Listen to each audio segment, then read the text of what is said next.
যে ভারত একতরফা ভাবে হামলা চালালেও প্রথমে তার পাল্টা জবাব এত ভয়ঙ্কর ভাবে হয়েছে যেটা অকল্পনীয়। চীন নাকি মোদির বিসি কান্দে উঠে দিছে।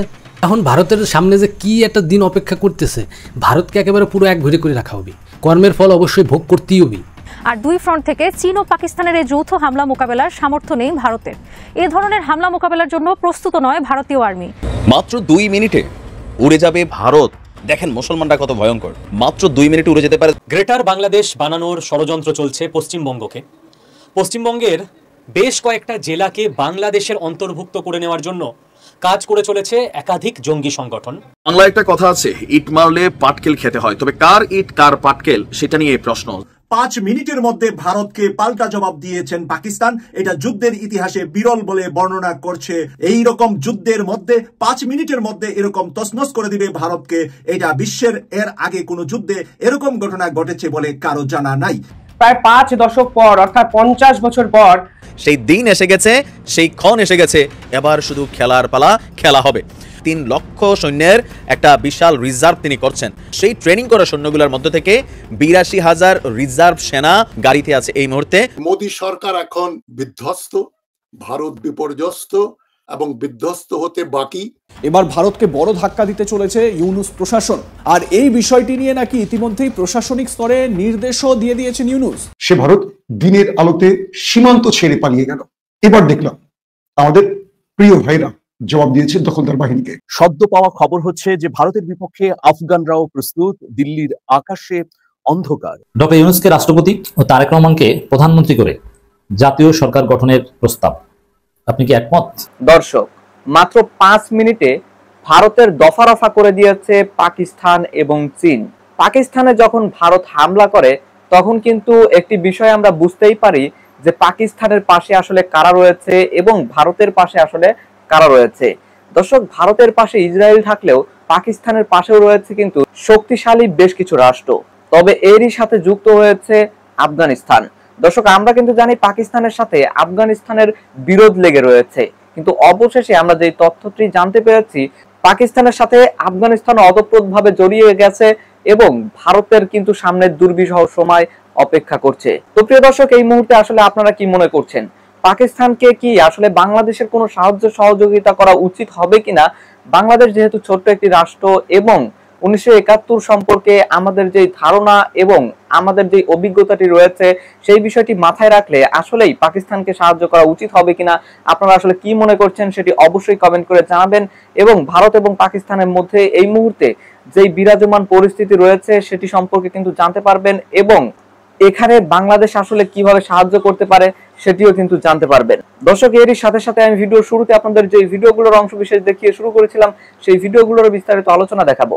তবে তার আগে বলি, যারা এখনো চ্যানেলটি সাবস্ক্রাইব করেননি সকলে চ্যানেলটি সাবস্ক্রাইব করে পাশে থাকা বেল আইকনটি বাজিয়ে দিবেন।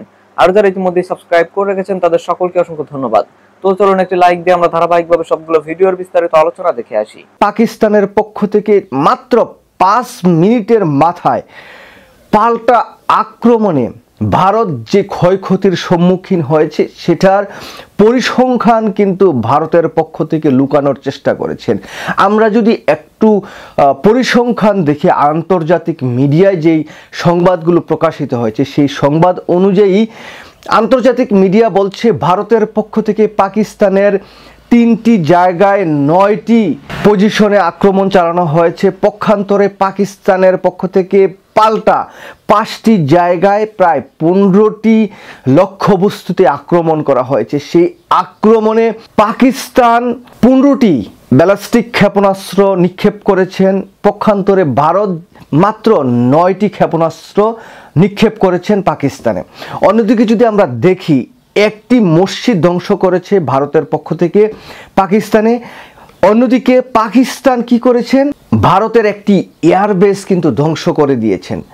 যদি আরেকটু পরিসংখ্যান দেখি, ভারত পাকিস্তানের এই যে 3টি জায়গায় 9টি লক্ষ্যবস্তুতে আক্রমণের ফলে ভারত বলছে যে পাকিস্তানের প্রায় 70 জন মানুষ নিহত হয়েছেন, অথচ আমরা দেখছি যে ভারতে পাকিস্তানের হামলায় ভারতীয় প্রায় 22 জন সোলজার নিহত হয়েছেন। সাধারণ যে নাগরিক সেটার হতাহত খুব একটা বেশি আমরা দেখছি না, মাত্র 3 জন। অন্যদিকে আমরা যদি দেখি ভারতের প্রায় 15টি যুদ্ধবিমান ধ্বংস করেছে পাকিস্তান, 4টি ড্রোন ধ্বংস করেছে পাকিস্তান, 4টি হেলিকপ্টার ধ্বংস করেছে পাকিস্তান এই যে ভারতে যে হামলাটি চালিয়েছে। তো আমরা পরিসংখ্যান অনুযায়ী আমরা যদি দেখি যে একটি বাড়ি ধ্বংস করেছে ভারতের পক্ষ থেকে পাকিস্তানে, অন্যদিকে 5টি সেনা ছাউনি ধ্বংস করেছে পাকিস্তান। তো নানা যে সমীকরণ সেটা আমরা কিন্তু দেখছি। পাকিস্তানের যে প্রধানমন্ত্রী শাহবাজ শরীফ তিনি কিন্তু বলছেন যে পাকিস্তানের শক্তিমত্তা যে কি সেটা ভারত ইতিমধ্যেই বুঝতে পেরেছে। এর আগের একটি ভিডিওতে বলেছিলাম যে ভারতীয় সোলজাররা কিন্তু সাদা পতাকা উত্তোলন করে যুদ্ধক্ষেত্র থেকে পালিয়ে যাচ্ছে।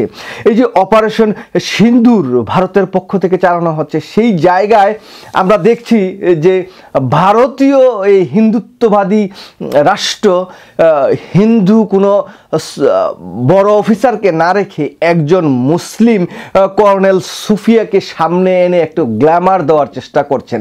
দেখুন ভারত ওই যে সিনেমার যে হলিউড বলিউডের সিনেমা, সে সিনেমার দৃশ্য আবার এই যে বাস্তবিক যে যুদ্ধক্ষেত্র সেই জায়গায় কিন্তু তারা সেটা আনার চেষ্টা করেছেন।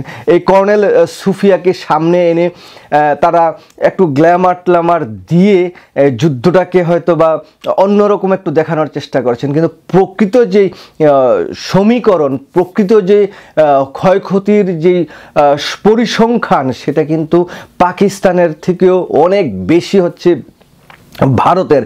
কারণ ভারত পাকিস্তানে আক্রমণ করে কোনো এয়ারবেস ধ্বংস করতে পারে নাই, কোনো সেনা ছাউনি ধ্বংস করতে পারে নাই, এবং কি ভারতীয় সোলজাররা কিন্তু পাকিস্তানের সীমানায় ঢুকে এখন পর্যন্ত কোনো আক্রমণ চালাতে পারে নাই। অন্যদিকে আমরা দেখছি যে পাকিস্তানি সোলজাররা কিন্তু ভারতে ঢুকে, আমরা আন্তর্জাতিক যে মিডিয়া আল জাজিরার রিপোর্ট অনুযায়ী দেখছি প্রায় 150-এরও অধিক সোলজার ভারতের সীমানার ভিতরে ঢুকে তারা এখন কিন্তু একেবারে সশরীরে অপারেশন পরিচালনা করছে।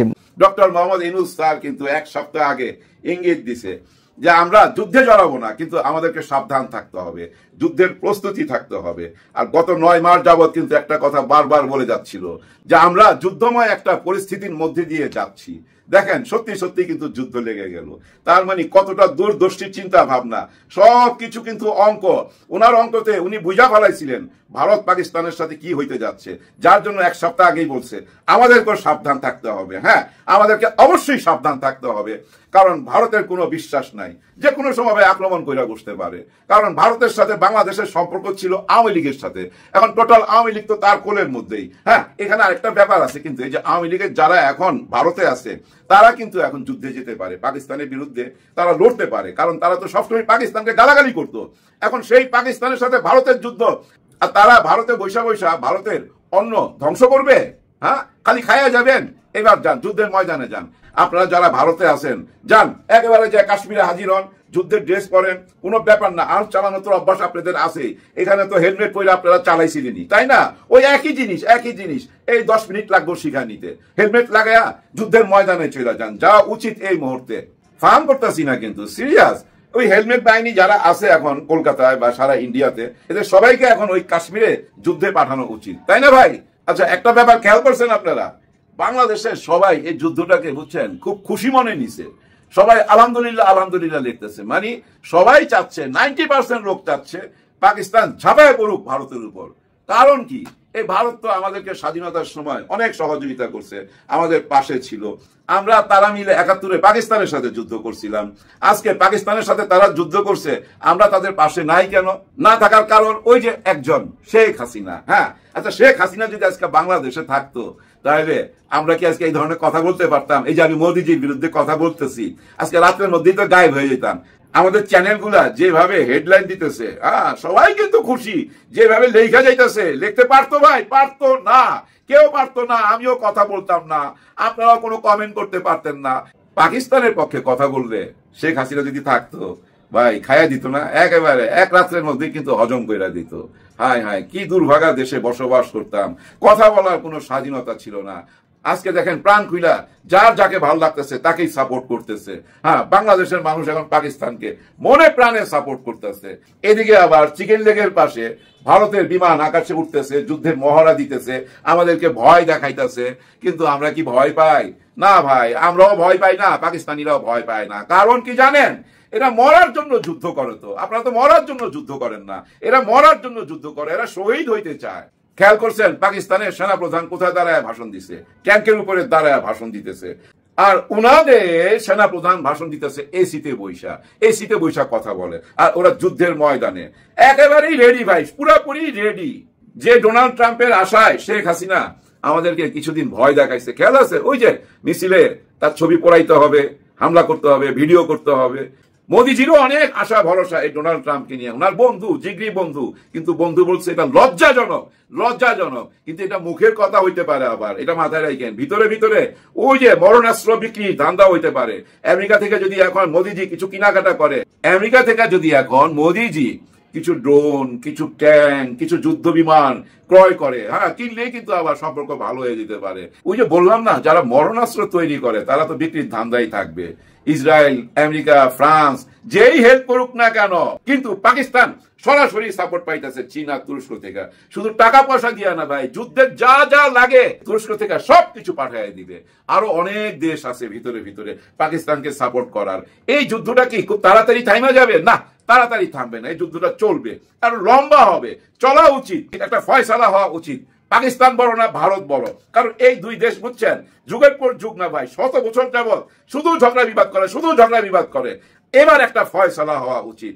এই যুদ্ধটা বাজাইছে ইসরায়েলের সাহসে। দেখেন কয়েকদিন আগে এই যে শুভেন্দু অধিকারী ওই যে 3 বাটি গরুর মাংস খাইছিল, যে এই বান্দা কি বলছিল? মুর্শিদাবাদকে, কাশ্মীরকে গাজা বানিয়ে দাও, গাজা বানিয়ে ফেলো, বোম মেরে উড়িয়ে দাও বলছিল না? বলার পিছনে কারণ কি? একটাই কারণ জানেন, এই মোদিজি এবং ইসরায়েল এরা সবাই কিন্তু ইসলাম বিদ্বেষী মানুষ, এরা মুসলমানকে দেখতে পারে না। আর এই মুসলমান বিদ্বেষী বলেই জানেন রাতের অন্ধকারে আক্রমণ করলো এবং এতে 2টা মসজিদ ধ্বংস হইলো। এটা কিন্তু অনেক বড় রিয়াকশন হবে মুসলমান দেশগুলোতে। আমাদের দেশও কিন্তু রিয়াকশন হয়েছে, যার জন্য সবাই আলহামদুলিল্লাহ আলহামদুলিল্লাহ বলতেছে এবং সবাই পাকিস্তানকে সাপোর্ট করতেছে। নরেন্দ্র মোদী আসার পর থেকেই জানেন ভারতে হিন্দু মুসলমান দাঙ্গা বিদ্বেষ এটা আরম্ভ হয়েছে। আমি জানি না এরকম প্রধানমন্ত্রীকে ওরা কিভাবে মাইনা নেয়। এই মানুষটি জানেন হিন্দু আর মুসলমানের সাথে দ্বন্দ্ব বাধায় দিয়া ক্ষমতায় থাকতে চায়, এর আর কোনো উদ্দেশ্য নাই। আজকে ভারতটাকে জানেন ধ্বংসের মুখে নিয়ে চলে গেছে এই নরেন্দ্র মোদী। আশেপাশে তার কোনো বন্ধু রাষ্ট্র নাই, আমরা ছিলাম, আমরাও নাই। আমরা তো ওই পাকিস্তানকে সাপোর্ট করব না কি করব, সময় আলে বুঝতে পারবেন। বাংলাদেশকে প্রস্তুত থাকতে হবে। ডক্টর ইউনূস স্যার বলছেন আমাদেরকে যুদ্ধের প্রস্তুতি রাখতে হবে, কিন্তু আমরা জনগণ চোখ কান খোলা রাখবো, আমরা প্রস্তুত থাকবো। মুসলমান অলওয়েজ শহীদ হওয়ার জন্য প্রস্তুত থাকে। 5 মিনিটের মধ্যে ভারতকে পাল্টা জবাব দিয়েছেন পাকিস্তান। এটা যুদ্ধের ইতিহাসে বিরল বলে বর্ণনা করছে আন্তর্জাতিক মিডিয়া থেকে।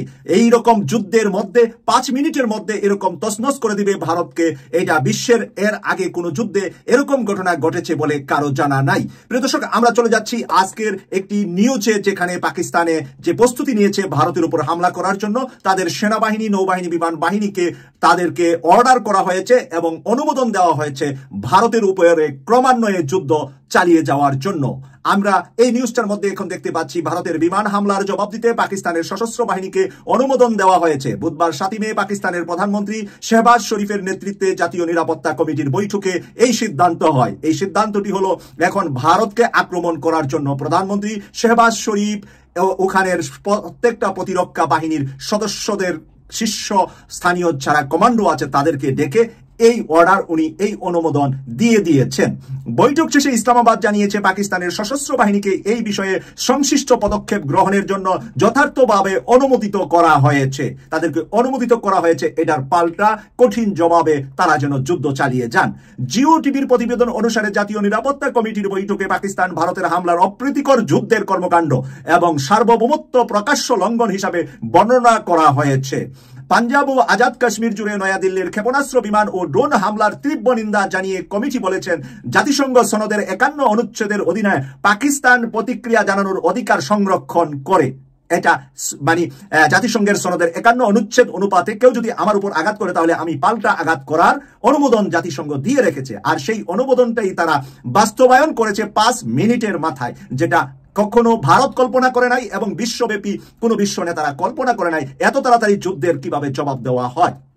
এরপরে যেখানে লেগেছে পাকিস্তানের ভূখণ্ডে 5টি ভারতীয় যুদ্ধ বিমান এবং ড্রোন ভূপাতিত করা হয়েছে, এজন্য সেনাবাহিনীর প্রশংসা করে দেশটির জাতীয় নিরাপত্তা কমিটি। তাই পাকিস্তান সেনাবাহিনীর প্রশংসা করেছে পাকিস্তান সরকার, জাতীয় নিরাপত্তা কমিটি তাদের মানে এই ধরনের 5 মিনিটের ভিতরে তাদের যে এই প্রতিকারটা দেখিয়েছে।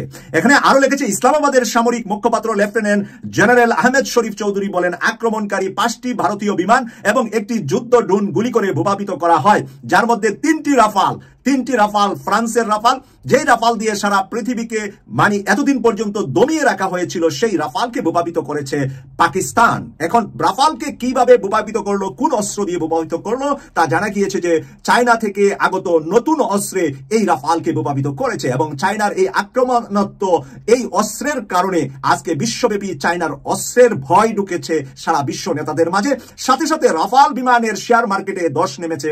ফ্রান্সের এই রাফাল বিমানে যারা শেয়ার কিনেছিল সেই শেয়ার মার্কেটে এখন লস হয়ে গিয়েছে মাত্র এই কয়েক ঘন্টা সময়ের মধ্যে। প্রিয় দর্শক, এটা হলো পৃথিবীব্যাপী এই যুদ্ধের যেই ফসল, মানে এই যুদ্ধে ভারতের মাত্র অল্প সময়ের ভিতরে তারা লস করেছে 886 মিলিয়ন মার্কিন ডলার।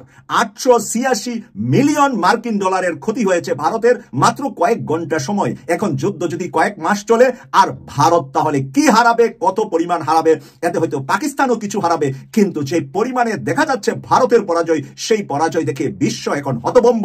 সাথে সাথে ডোনাল্ড ট্রাম্প বক্তব্য দিয়েছে এটা ভারতের হঠকারিতা, নরেন্দ্র মোদীর নগ্ন হস্তক্ষেপ। ডোনাল্ড ট্রাম্প এর উপর আশা করেছিল নরেন্দ্র মোদী তার পাশে থাকবে, উল্টো নরেন্দ্র মোদীকে উলঙ্গ করে দিলেন ডোনাল্ড ট্রাম্প। এটা কোনো যুদ্ধের নিয়ম নীতি নয়। ঘুমন্ত মানুষের উপর, মসজিদের উপরে, মাদ্রাসার উপরে আর শিশুদের উপরে প্রথম আক্রমণ এভাবে হওয়া। আর পাকিস্তান পাল্টা জবাব কি দিলেন? পাল্টা দিলেন তাদের সেনাবাহিনীর ঘাঁটি উড়িয়ে দিয়েছেন কাশ্মীরে তাদের একটা সেনা ব্রিগেড উড়িয়ে দিয়েছেন। 20 থেকে 22 জন সেনা কর্মকর্তা সেখানে নিহত হয়েছে। পাকিস্তানের পক্ষ থেকে সাধারণ ভারতের জনগণের উপরে কোনো হামলা হয় নাই। যে কয়টা হামলা হয়েছে প্রত্যেকটা হামলা হয়েছে ভারতের সেনাবাহিনী, নৌবাহিনী, বিমান বাহিনী। ইতিমধ্যে যে 5টি যুদ্ধে বিমান ধ্বংস করেছে সেখানে অধিকাংশ পাইলট মারা গিয়েছে আর কয়েকজন পাইলটকে তারা আটকিয়েছে বলে পাকিস্তানের ভূখণ্ডের ভিতরে এটা পাকিস্তান বলছে। ডক্টর ইউনূসকে রাষ্ট্রপতি ও তারেক রহমানকে প্রধানমন্ত্রী করে জাতীয় সরকার গঠনের প্রস্তাব, আপনি কি একমত? দর্শক, খুবই গুরুত্বপূর্ণ একটা প্রস্তাব আনুষ্ঠানিকভাবে উপস্থাপন করা হয়েছে, যদিও প্রায় সেম প্রস্তাবনা, অলমোস্ট সেম প্রস্তাবনা পিনাকি ভট্টাচার্য যদি আসছেন। এটা নতুনভাবে আবার সামনে আসে, আনুষ্ঠানিকভাবে সংবাদ সম্মেলন করে এই প্রস্তাব দেওয়া হয়েছে। আপনি এই প্রস্তাবের সাথে একমত কিনা দর্শক জানাবেন, খুবই গুরুত্বপূর্ণ। আই রিপিট, ডক্টর ইউনূসকে রাষ্ট্রপতি ও তারেক রহমানকে প্রধানমন্ত্রী করে জাতীয় সরকারের প্রস্তাব। দেখেন, বাংলাদেশের যে সমস্যা, বাংলাদেশের যে সংকট, নির্বাচন হলে এই সংকট আরো বাড়বে। নির্বাচনের তারিখ ঘোষণা হলে বাংলাদেশের লাশের পর লাশ পড়বে, কারণ নির্বাচনের কোনো পরিবেশ এখন পর্যন্ত তৈরি হয়নি। বাংলাদেশের রাজনৈতিক সংস্কৃতি বা অনেক কিছু ব্যাপক পরিবর্তনের দরকার আছে, কোনো সংস্কার হয়নি। নির্বাচনে ভোট কারচুপি হবে, বেশি শক্তি, কালো টাকা, এগুলোর প্রদর্শনী হবে। এটা আমরা যে কেউ বুঝি, বিএনপিও জানে, কিন্তু তারপর ওই গায়ের জোরে তারা নির্বাচন করার চেষ্টা করছে। এছাড়া দর্শক, বিভিন্ন ক্ষেত্রে বাংলাদেশের অবস্থা ভালো না, ঝুঁকির মধ্যে আছে। অর্থনৈতিক স্থিতিশীলতা দরকার, যেটা একটা জাতীয় ঐক্য দরকার, বিভাজন থেকে আমাদের বেরিয়ে আসা দরকার। কিন্তু একটা নির্বাচিত সরকার আসলে এই সমস্যাগুলো বাড়বে। সকল নির্বাচিত সরকার আসবে, বিরোধী দলকে পেটাবে, বিরোধী দল হরতাল করবে, আন্দোলন করবে, মানে সেই পুরনো বৃত্তে আবার কোন অঘটনের মাধ্যমে দেশ কোন দিকে যায়, আবার কোন বিপ্লব করা লাগে, কত হাজার মানুষ মারা যায় বলা যায় না। এই বাস্তবতায় সকল ইলেকশন বিফোর হিউজ রিফর্মস কোনো সলিউশন না। এজন্য আমি মনে করি এটা গণঅধিকার পরিষদের কথা বা আরো অনেকে বলছে, জাতীয় সরকার দরকার, জাতীয় ঐক্যমতের সরকার দরকার, যেখানে ডক্টর ইউনূস থাকবে, এই উপদেষ্টা পরিষদের মধ্যে যাদের পারফরমেন্স ভালো তারাও থাকবে, রাজনৈতিক দলগুলোও থাকবে, জামাত থাকবে, বিএনপি থাকবে, সবাই থাকবে। এবং এই ধরনের সরকারে তারেক রহমান ডক্টর ইউনূসের ডেপুটি হিসাবে তিনি ফিট এবং তিনি এর হকদার। এ বিষয়ে কেউ আপত্তি করবে না, জামাত আপত্তি করবে না, কেউ করবে না। নইলে দেশ একটা অনিশ্চয়তার মধ্যেই থাকবে। আমি আবারও বলছি, নির্বাচন যদি 2 বছর পর হয় তারপরও দেশের সমস্যা পুরোপুরি সমাধান হবে না, বিভাজন থেকে যাবে, ষড়যন্ত্র, পাল্টা ষড়যন্ত্রগুলো থেকে যাবে। এজন্য সবাই মিলে যদি একটা সরকার গঠন করা যায় তাহলে সত্যিকার অর্থে আমরা যে ঐক্যের স্বপ্ন দেখি সে ঐক্য সম্ভব, আওয়ামী লীগকে নিশ্চিহ্ন করা সম্ভব। দর্শক, আমি আশা করছি আপনারা সকলে অত্যন্ত মনোযোগ সহকারে সবগুলো ভিডিও দেখেছেন। এমনকি দর্শক, যদি এই ভিডিওগুলো সম্পর্কে আপনাদের কোনো মতামত থেকে থাকে তাহলে তো অবশ্যই জানাবেন। দর্শক, নিউজটি শেষ করছি এখানেই, ফিরছি পরবর্তী নিউজে নতুন কোনো টপিকে। আল্লাহ হাফেজ।